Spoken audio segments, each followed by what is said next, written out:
Saya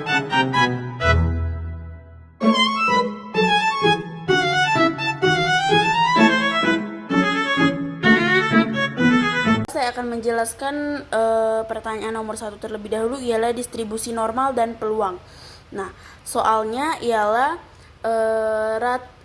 dari soalnya kita akan mendapatkan diketahui rata-rata populasi 8 bulan, simpangan baku populasi 2 bulan, dan juga ukuran sampel 36. Nah, ini ialah rata-rata sampel, yaitu 8,5. Nah, dari situ dapat langsung kita jawab dengan rumus yaitu simpangan baku populasi dibagi dengan akar dari ukuran sampel. Langsung saja kita masukkan ya.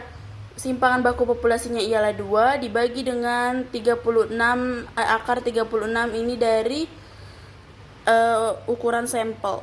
Nah, dari sini dapat kita lihat bahwa akar dari 36 ini ialah 6, maka 2 dibagi dengan akar 6 maka akan mendapatkan hasil 0,333. Sudah mendapatkan hasilnya, kita langsung saja ke rumus yang kedua, yaitu rata-rata sampel dikurang dengan mu dibagi dengan SS sendiri. Nah, langsung saja kita masukkan ya teman-teman. 8,5 dikurang dengan 8 lalu dibagi dengan 0,33. Hasil dari 8,5 dikurang 8 ialah 1,5 dibagi dengan 0,333 akan mendapatkan hasil 4,5. Nah, setelah itu bisa kita lihat ya teman-teman, hasil dari A, B, dan C-nya ialah A, P rata-rata sampel dikurang dengan 8,5 sama dengan P Z lebih besar daripada 4,5 ialah 0,00003. Nah, ini bisa kita lihat pada tabel statistik ya teman-teman. Ya, bisa kita tabel Z pada statistik.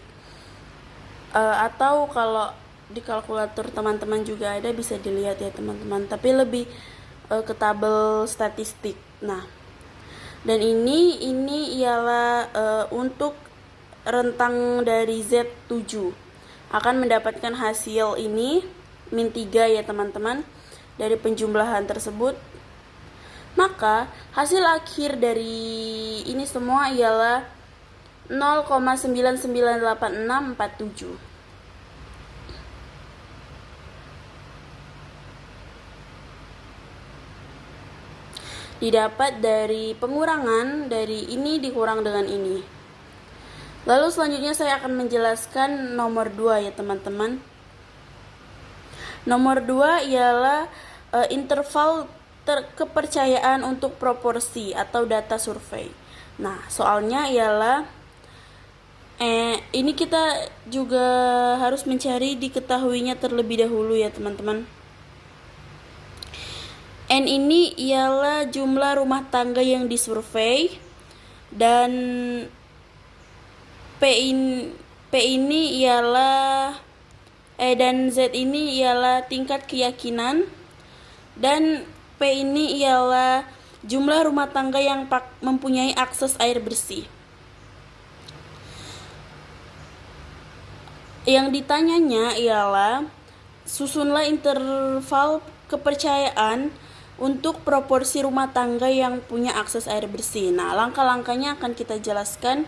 Yang pertama yaitu menghitung proporsi sampel P. Nah, ini rumus menghitung proporsi sampel P.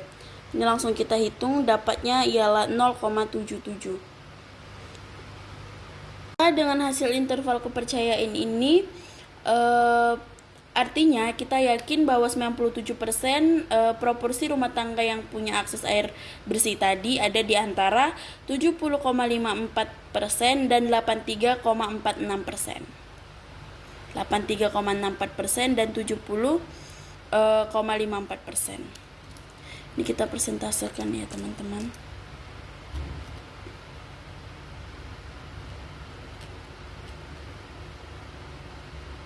Dan juga 83,46%. Nah, ini ialah dari sini ya teman-teman kita persentasekannya. Di sini kita akan menjelaskan nomor 3, yaitu uji hipotesis proporsi satu sampel dari dua sisi. Nah, seperti yang kita lakukan terlebih dahulu, kita akan mencari diketahuinya terlebih dahulu.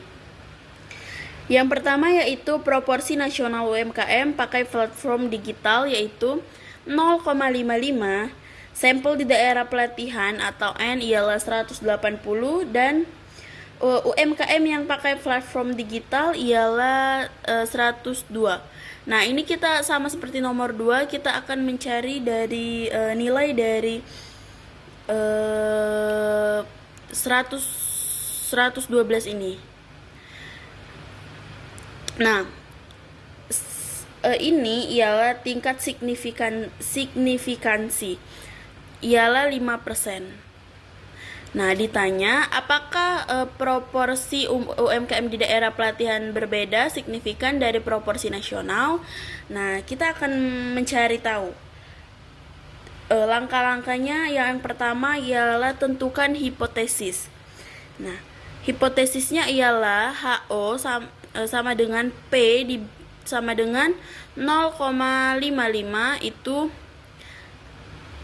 tidak ada perubahan, dan H1 yaitu P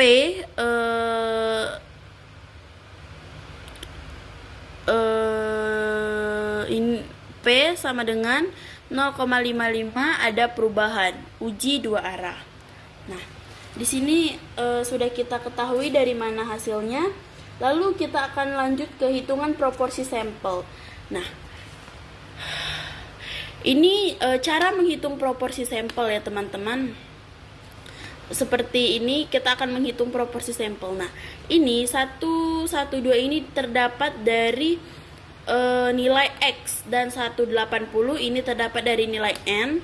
Maka ini 112 dibagi dengan 180 itu hasilnya 0,622.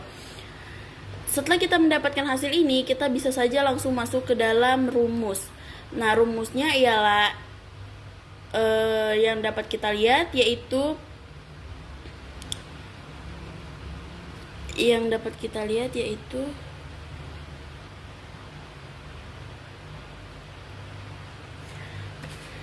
kita akan memasukkan proporsi nasional UMKM pakai platform digital yang kita ketahui tadi, dan juga N atau yang bisa disebut sampel di daerah pelatihan tersebut.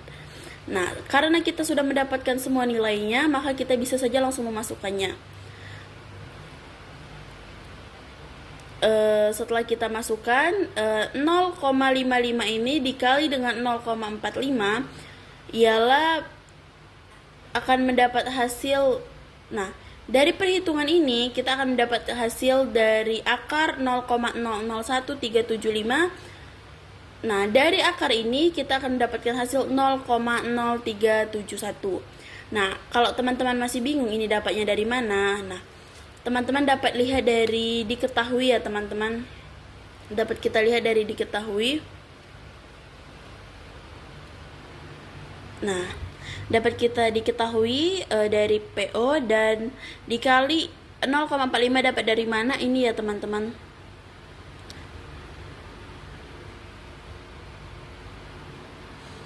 Dan juga N-nya 180. Nah, setelah mendapatkan hasil dari 0, ini, maka 0,0371 kita akan langsung masuk ke rumus Z. Nah, rumus Z-nya ialah, jadi kesimpulannya ialah tidak ada bukti signifikasi bahwa proporsi UMKM di daerah pelatihan berbeda dari nasional. Artinya, hasil survei tidak cukup kuat untuk menyatakan bahwa pelatihan membuat kesimpulannya ialah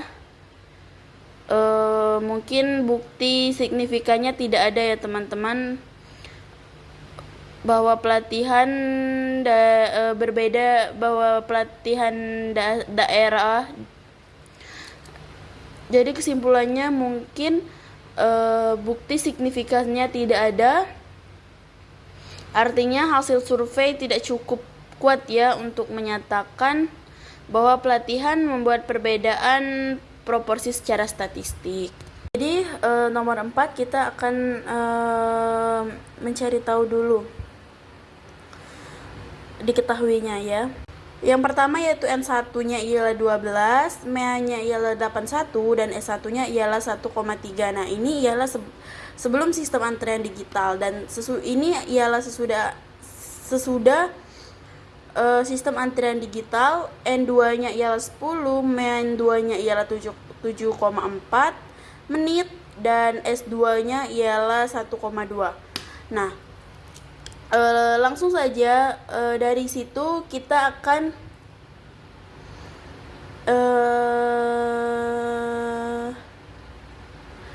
masuk ke langkah-langkah mengerjakan.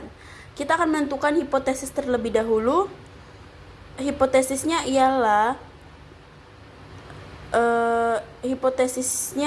tidak ada perbedaan waktu layanan dan ini ada perbedaan waktu layanan atau uji dua arah. Nah, kita akan langsung masuk ke nomor 2 yaitu menggunakan rumus. Nah, kita cari tahu dulu rumus apa yang akan kita gunakan. Nah, saya di sini menggunakan rumus Wilks test. Nah, Wilks test ini ialah rumus dari Wilks test. Nah, sudah kita ketahui semuanya, maka langsung saja kita masukkan.